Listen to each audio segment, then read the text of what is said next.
नाज़रीन, हिंगोजा वेझो ॻोठ मुतपारजा जे रहवासियुनि ज़रई ज़मीन ते मुबैना कब्ज़े जी कोशिश ख़िलाफ़ एहतिजाज कयो। संदन इल्ज़ाम हो त मुख़ालिफ़ मोहम्मद लुकमान, मुमताज़ चन्नो ऐं संदन साथी 20 जरे ज़रई ज़मीन ते कब्ज़ो करणु चाहिनि था।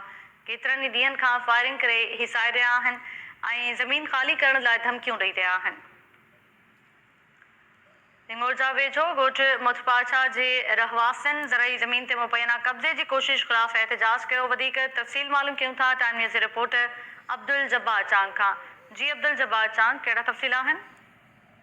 जी बिल्कुल, पहिरियां मूंखे ॿुधाईंदो हलां त रसूलाबाद जे ॻोठ मुतपार जे रहवासियुनि जो ज़रई ज़मीन ते मुबैना कब्ज़े जी कोशिश ख़िलाफ़ अॼु हिंगोर जा प्रेस क्लब पहुची इकबाल हुसैन चन्नो, महरम अली चन्नो जी अॻुवाणी में एहतिजाजी मुज़ाहिरो कयो वियो। एहतिजाज कंदड़नि इल्ज़ाम लॻायो त असांजा जेके आहिनि मोहम्मद लुकमान चन्नो, मुमताज़ चन्नो ऐं साथी ज़बरदस्ती असांजी 20 जरे ज़रई ज़मीन ते कब्ज़ो करणु चाहिनि था। केतिरा ई भेरा असां मथां फायरिंग करे ज़मीन ख़ाली करण जूं धमकियूं पिणु ॾिनियूं आहिनि।